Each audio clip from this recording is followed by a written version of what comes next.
Amazing. All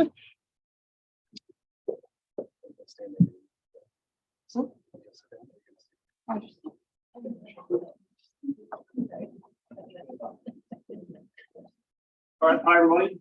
As I said, my name is Gage, and I'm with Zoe here. We're from the Consciousness and Cognition Lab under my name here. And we're going to be talking to you about Anauralia, the Enigma of the silent mind. So this is our joint PhD project that we're both working on. So, so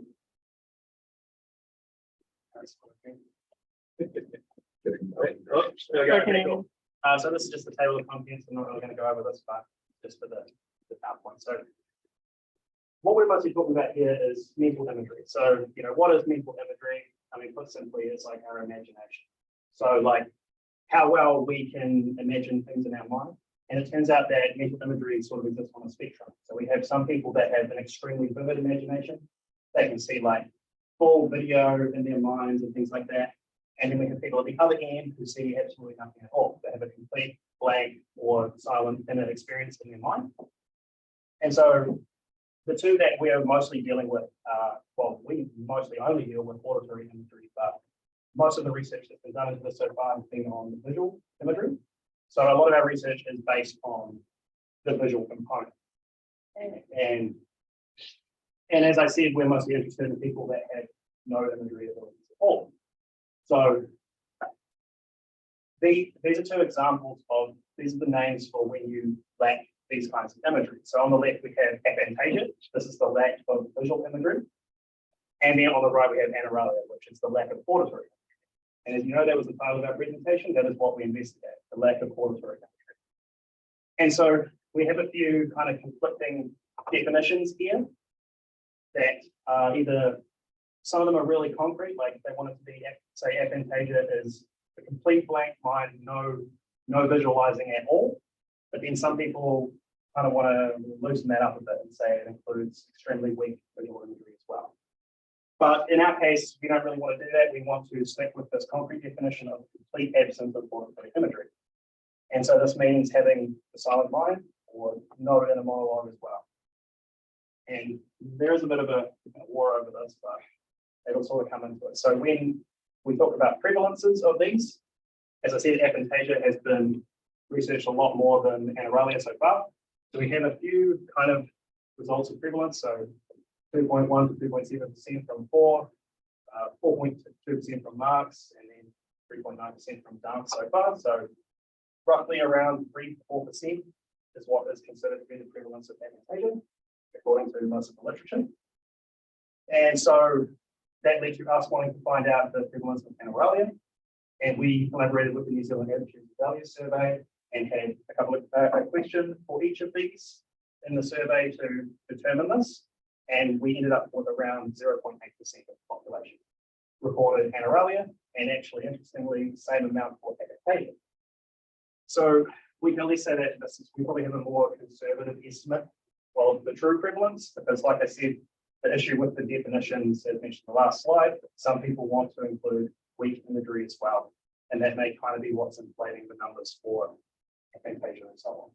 We also only use one question in the NZADS, and of course other people use much more comprehensive surveys, but so that may affect these results as well. But it's also still unpublished. It's something I'm working on at the moment, so hopefully that'll be finished soon. And so that kind of asks the question, does imagery dissociate from each other? Can we be really high in visual imagery, but really low in auditory imagery? And the answer appears to be yes. We are dealing with a very small amount of people. So say, for example, if you had a silent mind, but extremely vivid visuals, you only got about 14 out of the 252 that we had in the sample. So it's only a small percentage of a small percentage. And it's the same for the opposite as well. So non-existent visuals, but crystal clear sounds in the mind as well. But most of the time, they do sort of come hand in hand. So if you have no visual imagery, you're likely to have no auditory imagery. But even within auditory imagery itself, we've already found ways that we think they can dissociate too. So we feel like there's a difference between what's called the mind's ear or the mind's voice. So the mind's voice being the inner monologue and things like that. And then the mind's ear being imagining sounds from the world, like sirens or the voice of a loved one or something like that. So there's even a dissociation within auditory imagery itself. And so how do we measure the absence of imagery? And so one of the kind of issues with this so far is that everything we have on aphantasia and Anauralia has been self-reported, except for 2 physiological experiments that have been done recently, one with pubometry and one using what's called the binocular rivalry paradigm, which I will be going over later on. But yeah, so that's kind of the main criticism, is that so much of this is self-reported, so we still need to do a lot of work to find out how, well, we need to find out more to be sure. And so the way the visual imagery is measured is using this, the VVIQ, the Vividness of Visual Imagery Questionnaire.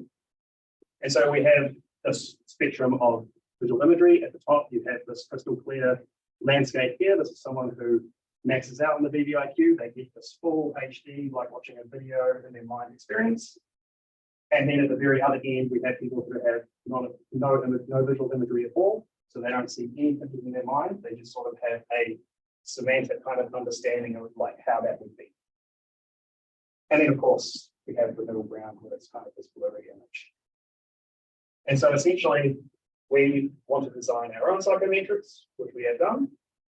And so to assess auditory imagery in Anauralia, we are working on the Auckland Auditory Imagery Scale. And so almost in the same way, at the top scale, we're going to have hyperauralia, so people who have extremely vivid experiences in their mind in terms of sound. This is likely to be people who are, writing symphonies in their minds and stuff like that before they even play it. And then, of course, on the other end, Anauralia, the completely silent mind. So this is currently in progress. We've been data collecting, and we're yet to do EFA, CFA. That's coming up, but hopefully we'll have put this together pretty soon. And so the items that sort of the inspiration for this was based on a number of other inexperience sort of questionnaires and so on.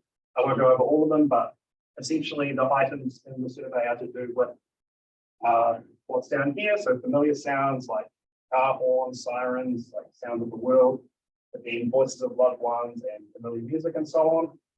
But then we have items on the clarity and frequency of your inner voice or your inner monologue. And then the next one is the clarity and frequency of sound in dreams. Now, this one's quite interesting because regardless of a lot of people who report aphantasia or Anauralia still do see both sounds and images in their dreams for some reason. We don't really know why, but that's just kind of one of those interesting things so far.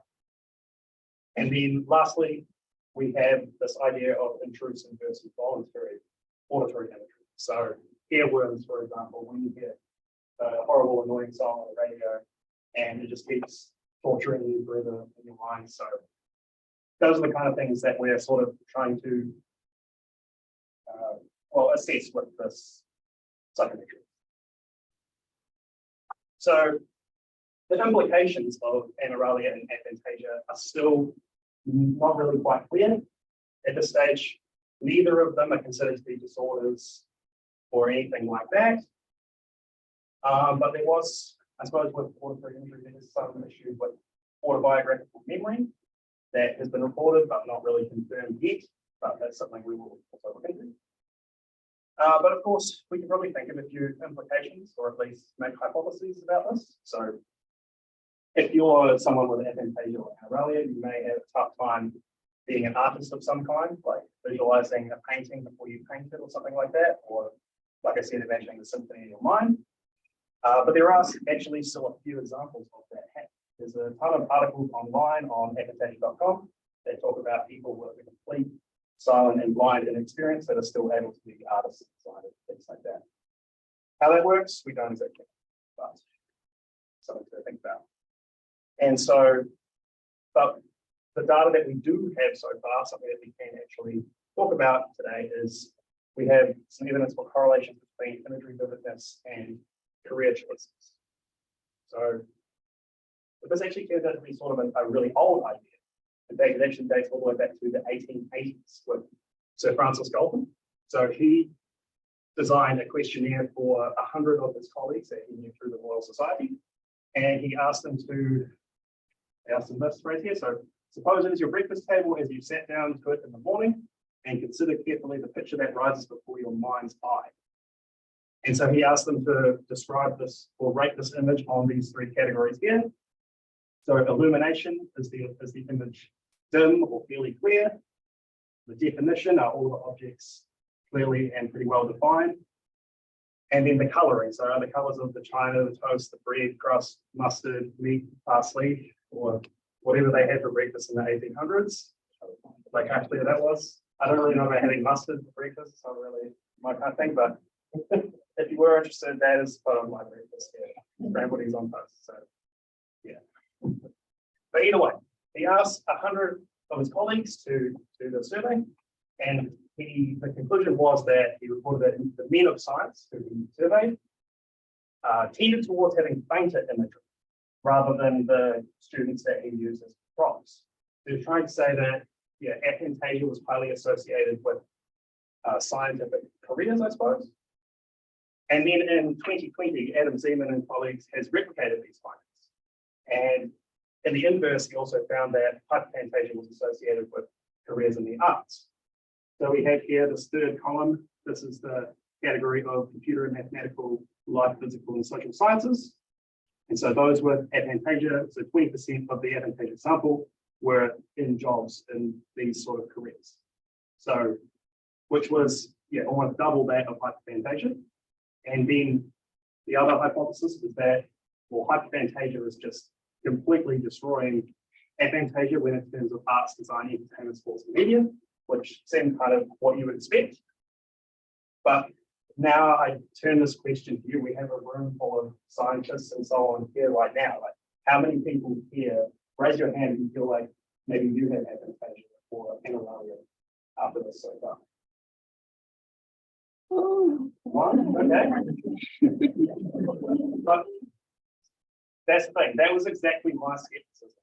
It doesn't seem sort of likely to me. I'm not quite sure about this hypothesis because there's a lot of things people in science have reported extremely vivid visualization, like Einstein, and Dennis Rutherford, and so on.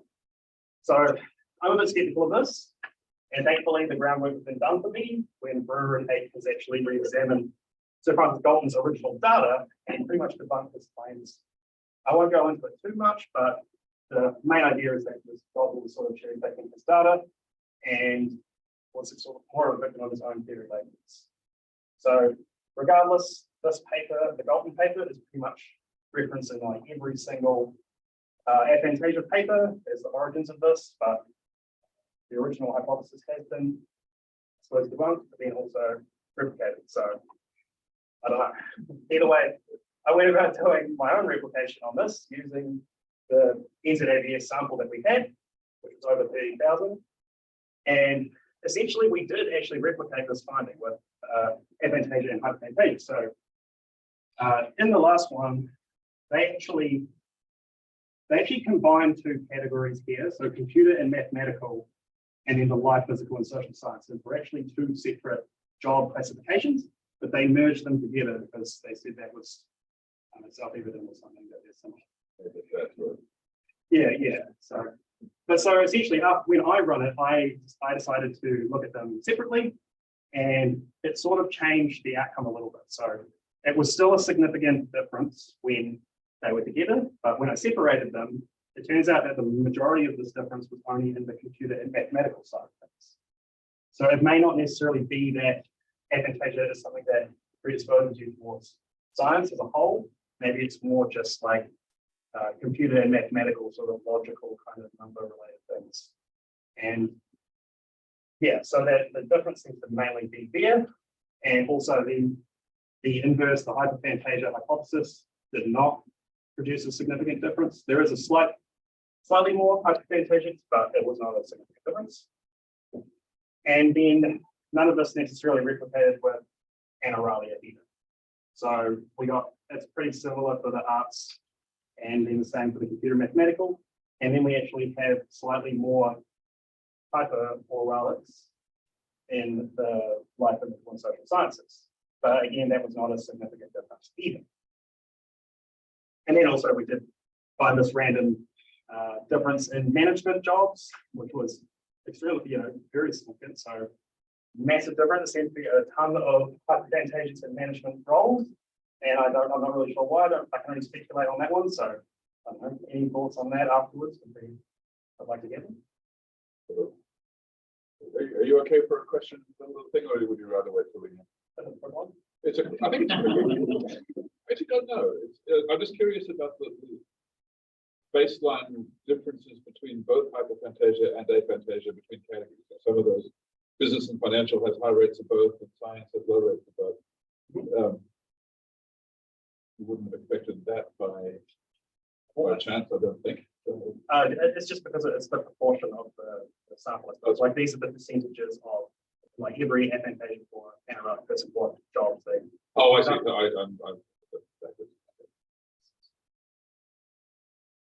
Okay, so like I said, since a lot of this is self-reported, all the time there's criticism about imagery saying like, could this just all be in our heads? Maybe the imagery is really there, but we're just not. We just don't have a metacognitive awareness of our own thoughts. And so, yeah, the self-reported surveys obviously make people very skeptical of this, but there does exist some physiological evidence for at least aphantasia at this point. And so these two examples of pupillometry and the binocular rivalry paradigm are what sort of will influence the research that I'm trying to do. So, all currently. So first up, we had pupillometry. So pupillometry was used as an assessment for aphantasia. But essentially, this is the paradigm they go through for the pupillometry process. So that the participants are. So essentially, they are shown shapes here, either dark or light triangles in this perception phase. Then they have a rest, and then they're asked to imagine the same shapes. And so the idea is that they want to see that the pupil response is sort of uniform when you're perceiving it and when you're imagining it, because one of the hypotheses in this field so far is that imagination is just kind of like a weaker form of perception. So in terms of brain activation, you do sort of see similar things as well. And so essentially, these are the results from this experiment. So you can see that we have a dark condition and a bright condition, so the dark triangle and the light triangle. So when we're looking at something that is bright, our pupils are going to restrict, but when it's something dark, the pupil dilates. So that's kind of what we expected to see here. And so when we're perceiving it, that's kind of exactly what's happening. And then when we get to the imagination part and we're imagining a dark shape rather than a bright one, we are still seeing some, so for the dark one, your pupils are still expanding. And so that sort of fits with this idea that it's like a weaker version of perception, still getting the same kind of physiological response. So in this way, the imagery can be a placeholder for actually perceiving something. And then when they did it again with an aphantasia sample, they had the same sort of response during the perception phase. So the perception was as normal from the dark and light conditions. But when it came to imagining, we didn't see any difference at all. So the pupil response was the same for both the dark and the bright condition, indicating that the participant probably never saw anything in their mind at all, and thus did not have a physiological response to it. At least that's the theory. So the challenge was to see if this idea can also be translated into an auditory imagery paradigm. So we know that pupils will respond to a sound stimuli, but we're not really sure about how accurate. But then there's this really cool study by Kang and Banerjee in 2020, who essentially had managed to pull this off, and they had swapped out the triangles for some pop songs that they used to stimulate. And so they essentially provide evidence that the properties of music, such rhythm, meter, volume, etc., all of that is encoded physiologically through a pupil response.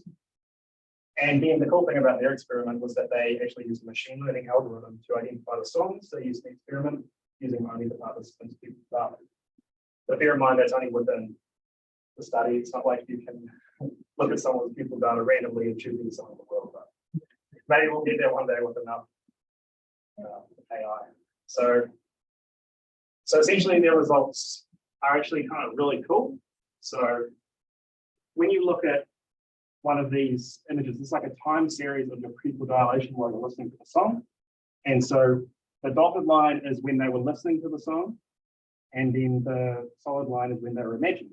And you can actually see kind of a very similar pattern here. So they seem to find that there was about an 80% similarity. So they would be listening to and then imagining the same piece of music.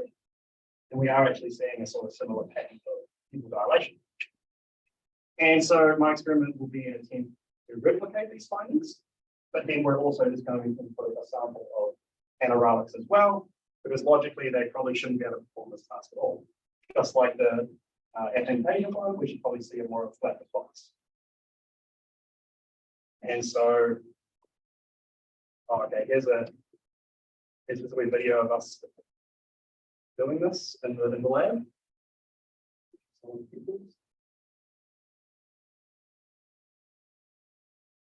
Yeah, great, sometimes. And so the other paradigm I mentioned was this idea of binocular rivalry. So this has been used for aphantasia as well, and they declare this to be one of the physiological measurements of aphantasia.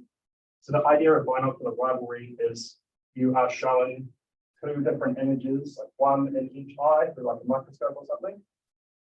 And so these two different patterns are presented to you, and they're going to be, what happens is then they're shown at the same time. And so whichever one has achieved perceptual dominance, they call, that's going to be the one that you see the majority of the time. So they can prime you for this by, say, showing 9 of the green one and only 1 of the red. And so then when you see both at the same time, you've got a really high chance of seeing the green one. That's one you're primed for.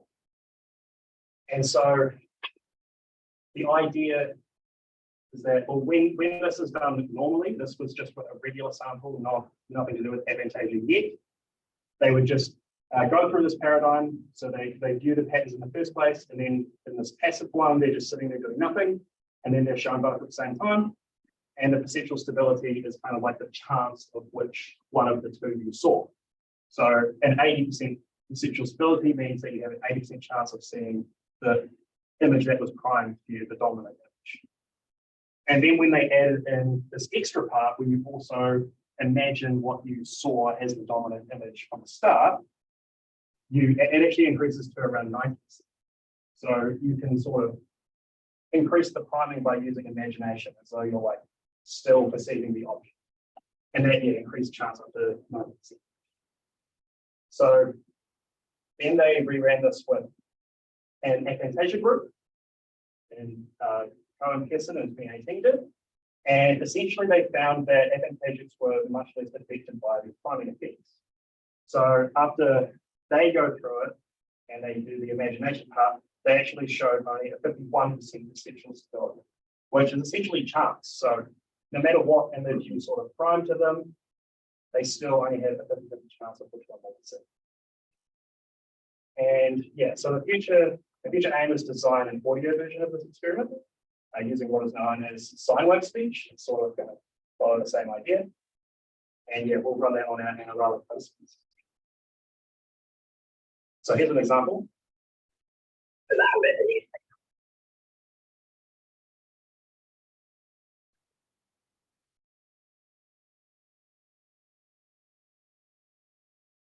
The man read the newspaper at lunchtime.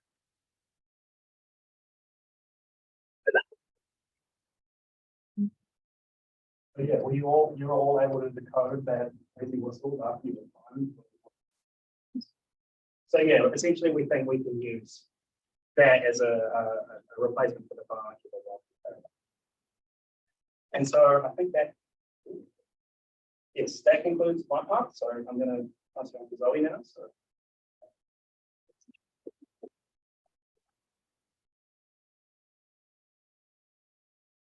Yeah, I'm just gonna finish off with the behavioral experiments that we're currently running and then go into kind of what we've got planned for the future. Mr. Gage set it up so well and we go into that, which is really nice. And yeah, so it's gonna be a little more focused on this. First of all, a little bit of preface to my current experiment, looking at the phonological loop in specific. So if you are thinking of visual imagery or thinking of drawing something in your mind's eye or remembering something that you see on a piece of paper, you're using what is called your visual spatial sketch pad, which is the visual, I guess, equivalent to your phonological loop. So the same way you're trying to remember the way something looks, you can also try and remember the way something sounds. Yeah, so if you're, for example, trying to learn vocabulary for another language, you're rehearsing that in your own mind, you're hearing it over and over again. The most common way of doing so is called subvocal rehearsal, which is just the ability to keeping information active in your own mind and present, kind of so that it doesn't decay. And then it can also translate visual information into the phonological code where appropriate. So if you read a word on screen, or if you read like a book, you usually read it in your head as well to actually translate what you're actually seeing and get the information really going. This is basically what you're doing. You're subvocally rehearsing. And to combat that, there's something called articulatory suppression. So, you know, when you're reading a book and then someone else is like, hey, like asking you a question, and you really have to answer this question, you will not remember what you just read because you're verbally preoccupied. What is happening there is articulatory suppression. So it completely inhibits your ability to subvocally rehearse by distracting from whatever you are trying to do with your phonological loop. So all of this is happening within your working memory. The idea now is that if there is no inner monologue or inner ear where you can rehearse something, then you should not be able to subvocally rehearse anything in your mind, or at least not be able to subvocally rehearse it the same way as controls would. Which also means that if you were Anauralia, you would not be impacted at all by articulatory suppression, because you're not subvocally rehearsing in the first place. This could possibly be by bypassing the phonological loop and going straight to kind of a semantic store, reading the thing and having the semantic knowledge of the word that you're reading, rather than having to think about the way the word sounds to actually encode the knowledge or the information of the word. Similarly, we also think that there shouldn't be a difference in the ability to remember short words compared to long words, because if you're trying to remember a word with 4 syllables, obviously that should be more difficult than a word with just 1. And because of the same concept, there should not be, people with Anauralia should not necessarily be affected by phonological familiarity, so words that rhyme, just because they take in the semantic context. If we went with this hypothesis, yeah, because there are no use, there are no phonemes that you can go with it. They all sound the same. Yeah, and last but not least, they would do way worse with non-words because there's no semantic information in the non-words, which are words that sound like words but don't actually have any information. I've got some examples for that. Yeah, you can see. Chassis Juliet. Yeah, nice. So this is what it's spelled. Then the next one. Ulanawa. Yep, nice. This is what it's spelled. And then the last one. Paluca Jenga. That was really close. It was, yeah, Beluga Jennifer. I've heard this so many times, but I actually had to practice not to laugh. Gage and I share our lab today, and I didn't prep him for this. And so when he first heard me like repeat this to participants, like I heard like a chuckle out of the other side of the room. Like, but yeah, so they get longer and longer, and technically Anauralia should be worse earlier on. So there were two, or there are two sessions at the moment going on. One with all of the different like word length that has phonological similarity effect, and then another session with those non-words, and then also a number memory task or digit span task from the CTOP, which is the like classification for phonological processing. Yeah, these are the lists that I've been using. I'm not going to go through all of them, but yeah, it means that I can compare phonologically similar words to phonologically dissimilar words based on previous papers that have been there. And then I've run the short and the long words with articulatory suppression again. So I've asked them to, as they read the words on the screen, or the list of words on the screen, to repeat the word back over and over again. Yeah, this is what I found. Nothing so far. But the number as of now for controls is 32 and for Anauralia is 9. So there's a big difference in sampling or sample sizes. So far, same general functioning and the effect across both groups. I've included a little bit of this because for all of the word length phonological similarity and articulatory suppression effect, there was a p-less, a very strong p-less than 0.001 effect for controls. But for Anauralia, it differed quite a lot, which could be due to the sample size or the power. So if we had more, maybe this would be different, but also maybe not. Who knows? But yeah, we can see a little bit of variation between two groups. Another more interesting thing, because we can't rely on the numbers, is the observations that I've had so far, all the things that they have self-reported after doing the study. One fun thing was that they would say things like taxi instead of cab in the phonological similar session. So it would be cat, cat, mat, mat, cab, and then instead they would say cat, cat, mat, mat, taxi.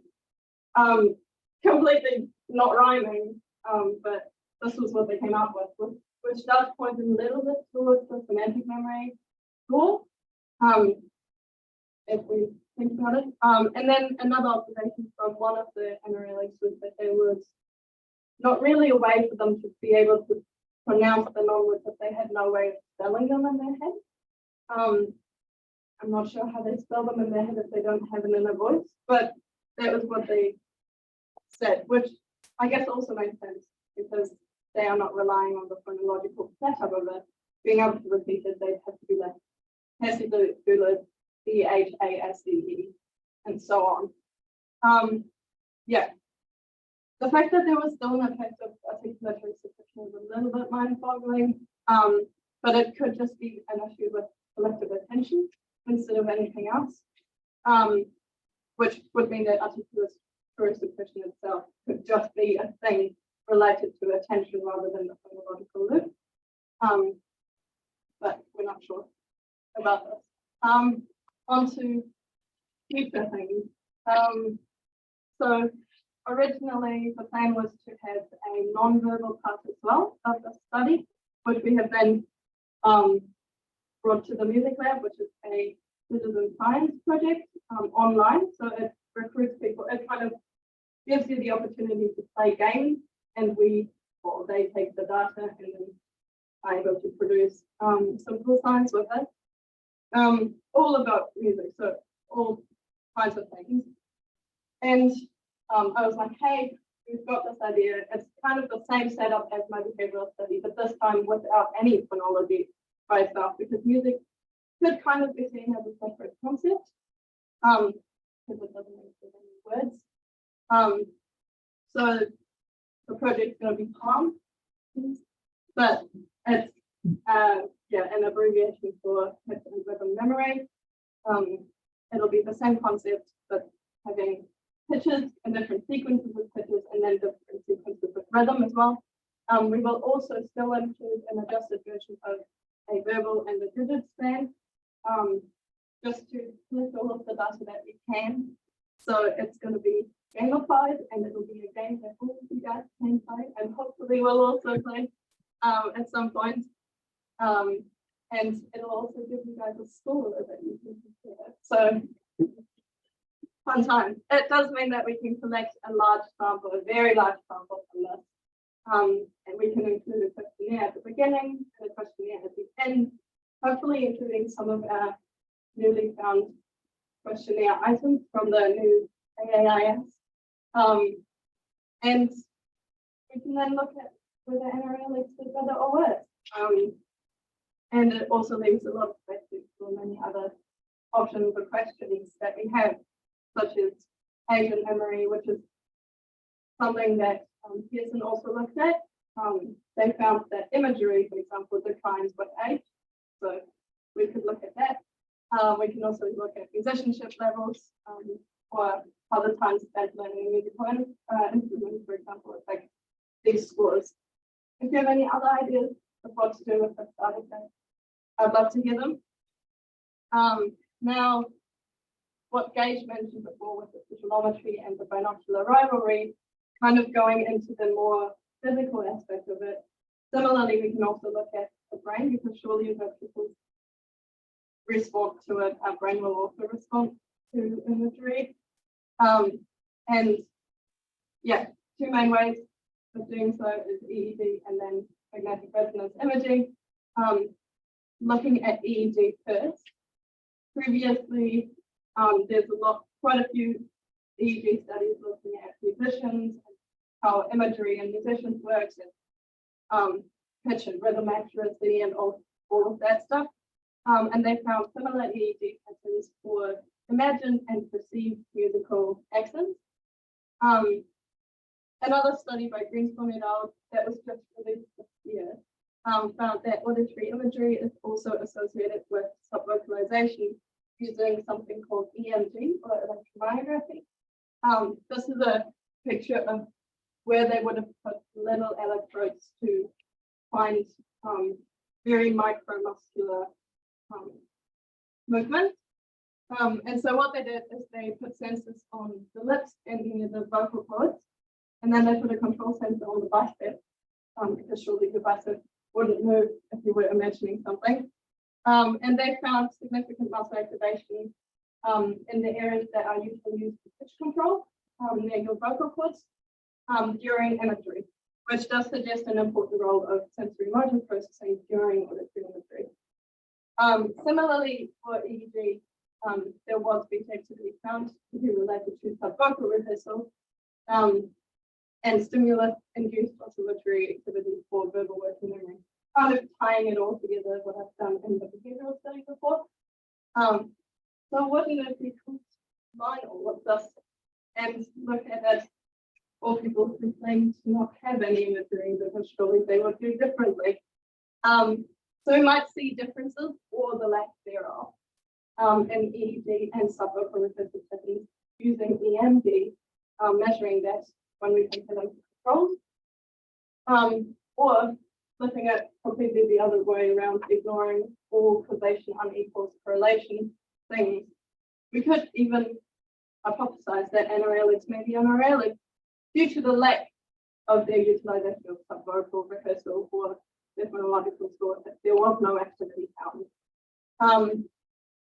So yeah, using EMG and EEG would open up quite a few of those questions, and it would also help us distinguish inner ear from inner voice, because you probably wouldn't use subvocal rehearsal for your inner ear.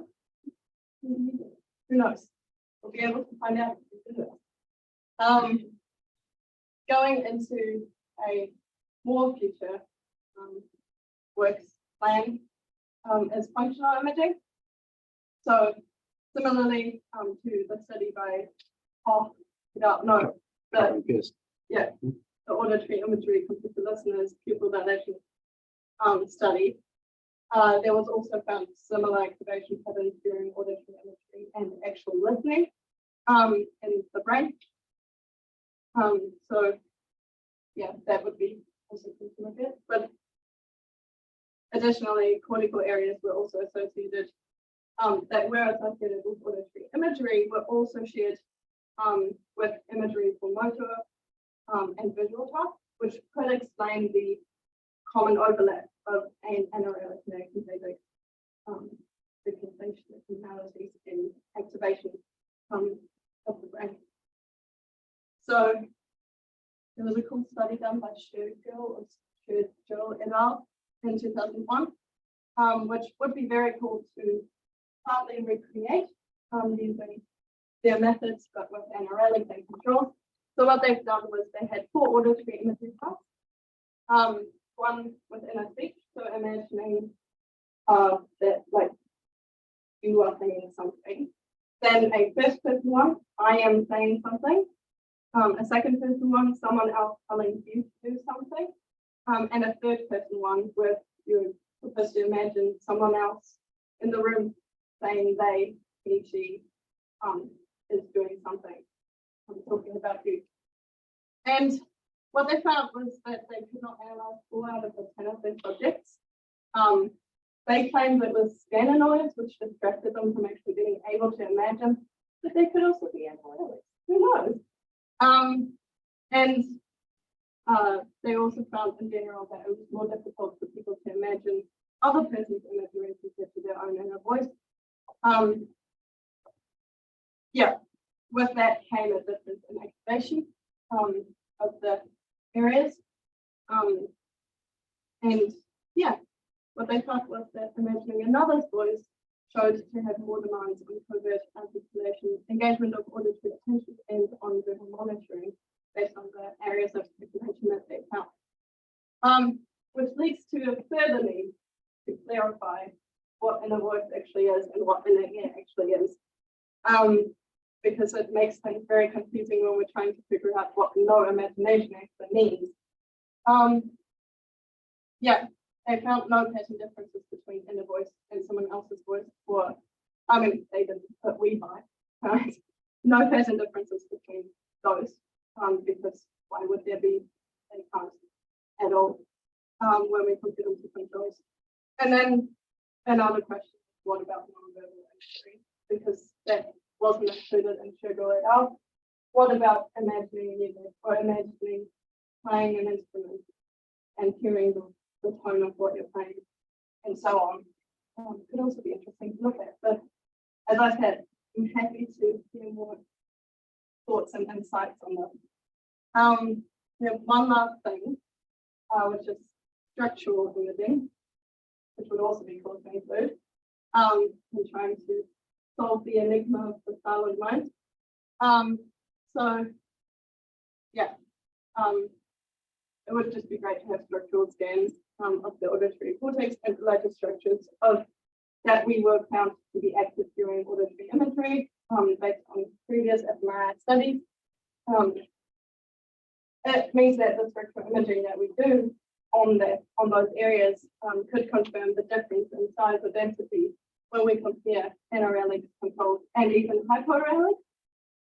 One example, this is a very early statement, so I've got influence, is kind of taking back from the literature of auditory hallucinations.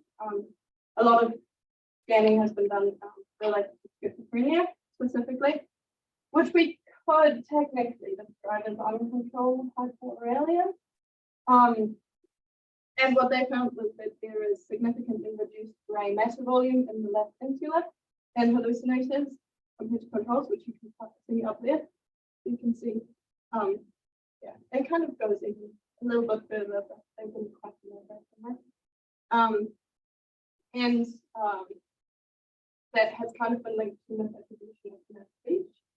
And then the other side is temporal lobe abnormalities, which have been found in schizophrenia and other thought disorders such as bipolar, which, yeah, links to differences in auditory and language processing, which could kind of be linked to the inner ear. So we have both that we could look at comparing anauralic and controls, and then maybe also hypoauralics. It also leaves us with the question if schizophrenia is uncontrolled hypoauralia. Not that anauralia is a disorder or anything, because it doesn't seem to impact your life. But is it just the lack of conscious awareness of your own imagery, kind of what Gage talked about in his profession? If so, we would possibly see some of the similar trends of what I've talked to before. But yeah, that is all from us. There are our references. Yeah.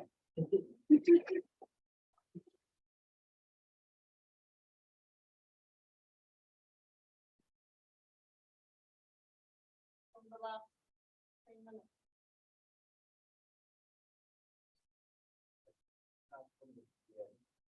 So I've just talked to them advantageous to also Anauralia.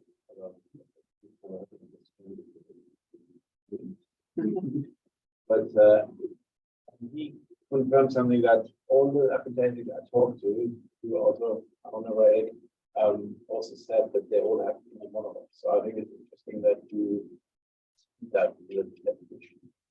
Yeah, that's what we're still trying to figure out, is whether we can actually purely say that there is a lack of inner monologue for people in our area, or whether we have to actually actively consider it as a spectrum, saying you could be anauralic, which means that you have neither, or you could be something else, which means that you have no active inner ear, but you have an inner monologue. That's kind of what we're doing.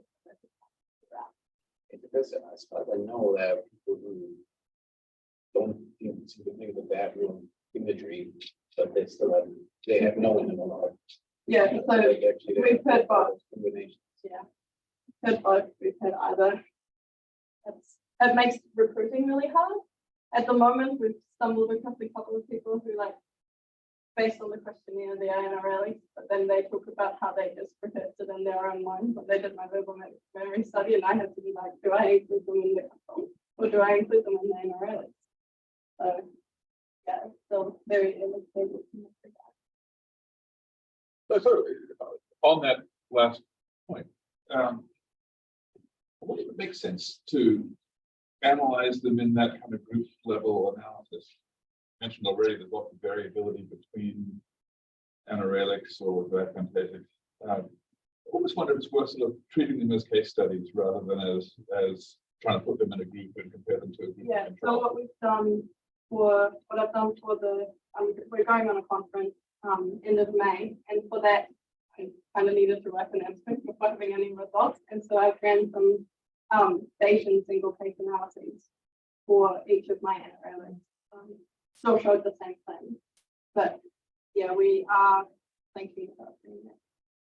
I also think that that's the ending. Yeah, that's hopefully what the AAIS will help us with. I mean, I have a very strong opinion about the EIQ. Or the way we do it. So, watch that space. Sure. Yeah. I find it very difficult to kind of interfere in places that aren't necessarily converted.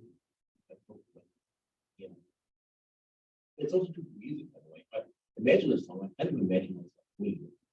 There's some kind of like sub vocal and a sub note. Yeah, it's quite, yeah. So the idea that you want to tease people apart in tones as well, or just the anauralics.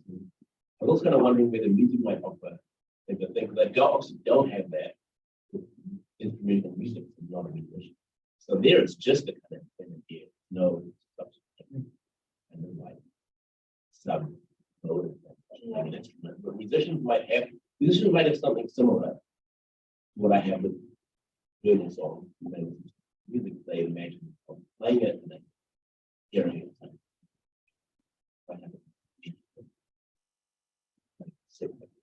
Yeah, possibly.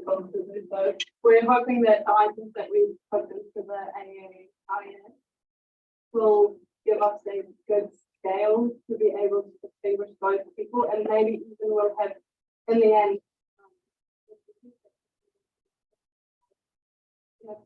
and then nothing in a row. Maybe that would be a solution for that.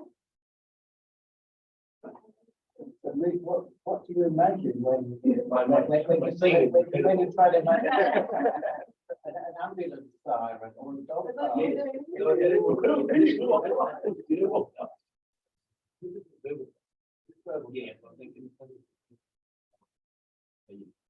But yeah, in the questionnaire, so he said, we talk about a radioline target and different types of things, like imagine the ambulance is, imagining a loved one speaking, and use it and so on a whole bunch of different things. And part of the game is to see if they do separate out in separate dimensions, then that's speaking to yourself, and quite a few ways I've taken it to forward. The reverse is the more kind of sensory delivery for itself coming from the outside world. The guy I just met said that when somebody asked him to imagine dog barking stuff flashing. Yes. Then you will give this inner voice in a monologue say quack quack. When thinking, I question myself every day when I'm like doing. Am I just doing this? So well, hopefully some imaging, but Have you guys looked at the literature on deafness? Because imagine that, like, if somebody has never been then this should get out of mind as well. Like, we're talking about early deaf people, but perhaps there might be useful insights into the literature. there's a little bit of literature on people who are blind that can still imagine what color is like. So, but that is very personal and very subjective, so I'm not quite sure. I'm not very low with it.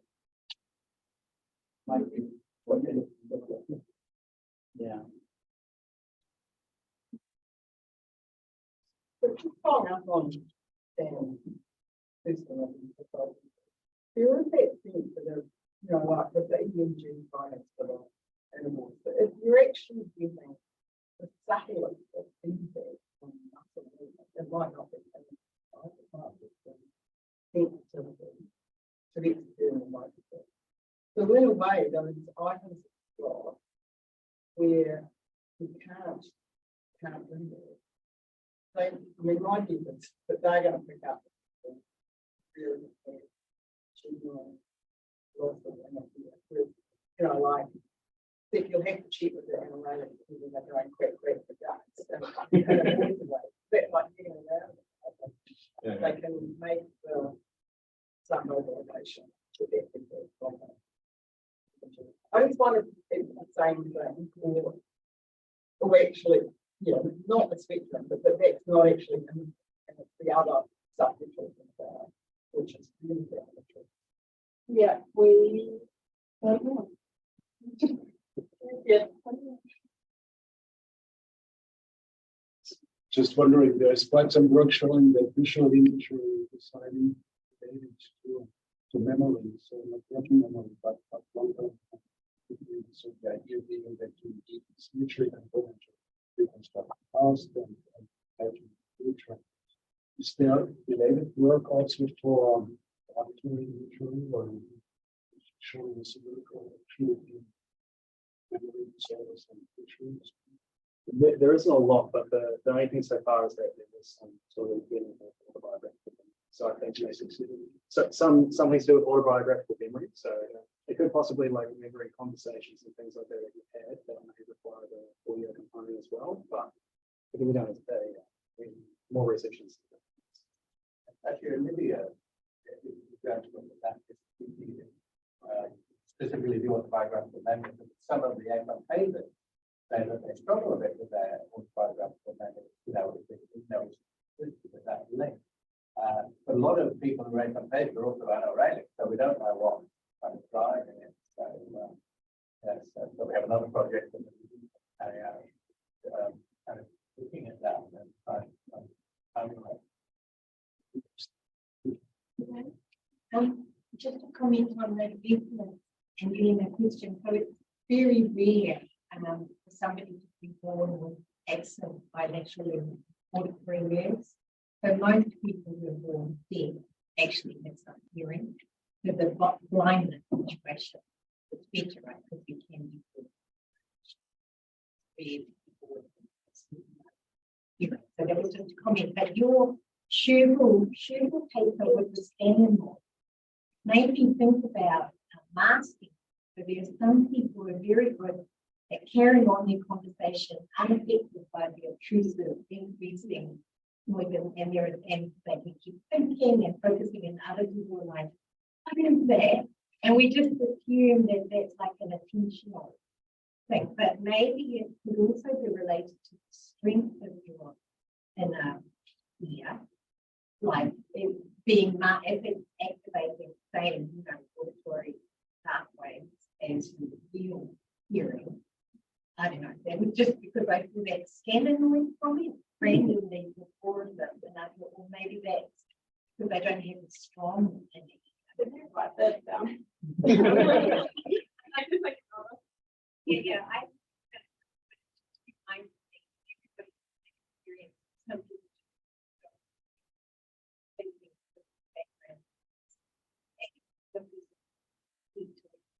through it, and then I realized that I've lost my audience. Maybe you are the veteran.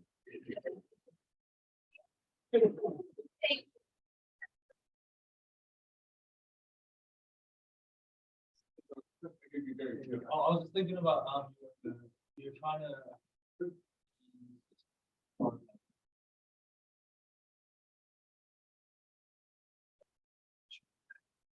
I was thinking also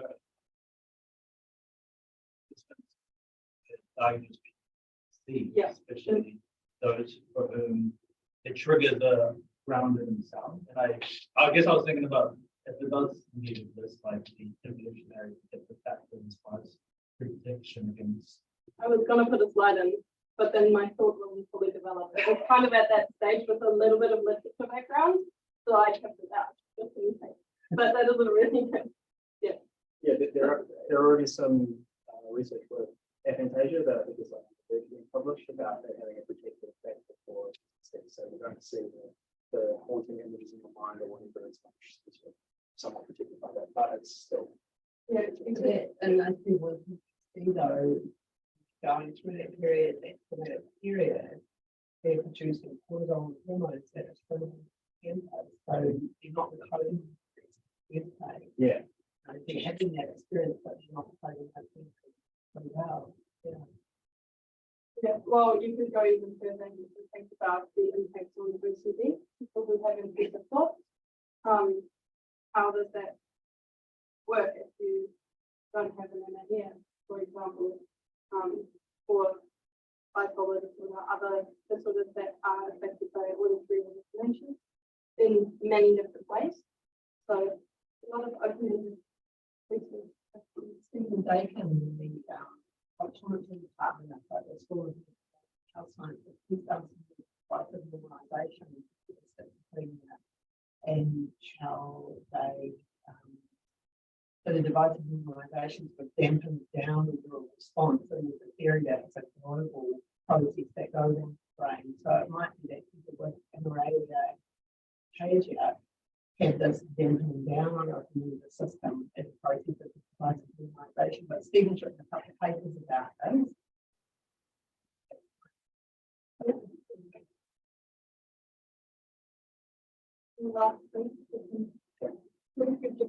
this.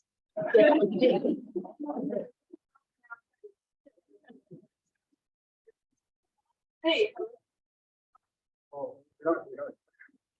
We'll have to get that study.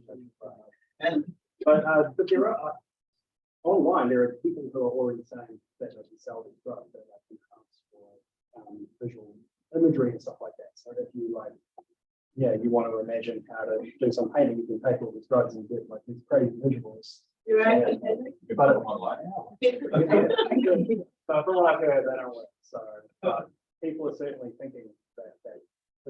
You could administer like a visual vividness imagery questionnaire on like a psychedelic subreddit or something.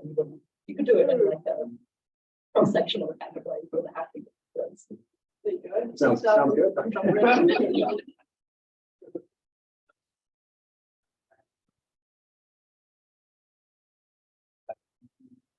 So applications obviously say it's weird, people are hallucinating all the time. Like, why is that normal? Okay, that's not how imagery works for me. I don't know about other people. But so when you talk about drugs, right? But my work experience, I don't know. No, that's about it. But you know, I imagine that normally that when you take drugs and have the information that you use with your sensory experience, and imagery does not. Yeah, I mean, It's somewhere else in it's my brain. difference between controlled and uncontrolled, or voluntary and involuntary, like if you have an earworm going on, like he's being there, and it kind of interesting to see like being able to think about other things because we just have a song in But do you literally experience it as a sound? I mean, I'm with Sam, but in my experience of visual and sound imagery, but they're not like actual images. So, now I'm down. Yeah. To me, they're off screen, like that vision. I don't know how you call it, auditory, but I get earworms a lot, and I get intrusive images, you know, and stuff, but they're not interfering. They're not overlapping my sensation in any way. So maybe this is sort of, I'm thinking the whole time about the apparent sort of normal perception of the world that both aphantasics and anauralics seem to have, right? Which is maybe at face value a bit strange. If you know, it seems, I mean, sort of common parlance around the psychology departments of the world that an awful lot of seeing is seeing things that aren't really there, right, or that aren't visible, facts of things that are occluded, and that you might think of imagery as almost the cognitive bit of perception, right? The bit that builds in all the stuff that you don't really get within. And you can, the same thing is true of auditory perception as well. In the end, your sine wave speech kind of makes that point, right? That you can perceive things that aren't really there in the perception of sine wave speech. And if that's the level at which imagery is working, and that imagery is sort of interacting with dealing with the world, these people ought to be quite odd.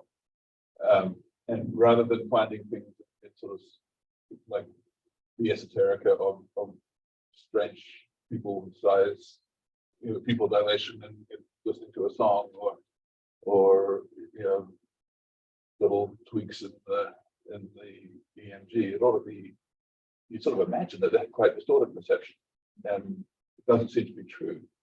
I don't really have a clear question other than why, or like, you know, what do you think about that?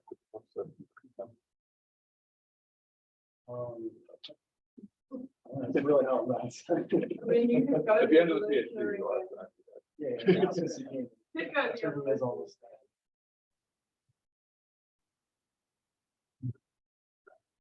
no, I'm actually wondering if it may be to do with Sam's distinction between sort of controlled and uncontrolled imagery. That you know, lots of imagery in the context of perception is kind of controlled by the environment. I suppose in the same way, we think, like I mentioned earlier, that most of their dreams are unaffected too. So maybe like when we're doing, instead like coloring the world without cognitive perception, that it's like the same thing. It's like kind of involuntary independence, but it's where they struggle is with the manifesting itself, like the voluntary. So maybe they especially the way that their memories work, and then to still somehow access them, but not actively, but contribute to them. And Maybe it's like unconscious filling in with the gaps that you need for their day-to-day perception. So you're not actually conscious of it, but it's still happening. yeah, that's the whole question of metacognition. I'm aware of like maybe it doesn't work. But it is a bit of a stretch to equate conscious imagery with all of those cognitive components that contribute to things like timing effects and expectation effects and so on.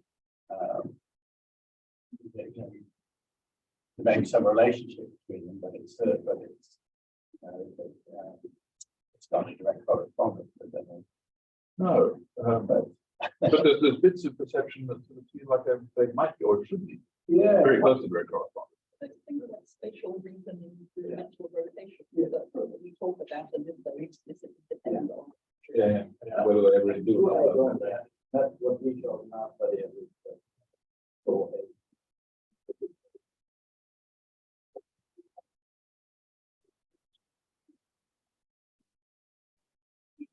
sort of a to make it.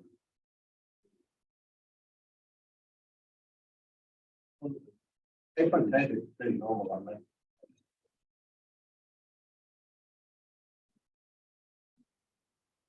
We've got one over there. He wants to be on.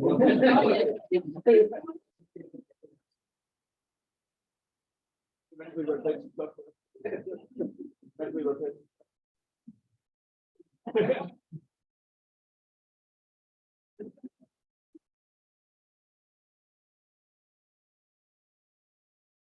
Sounds good, sounds good.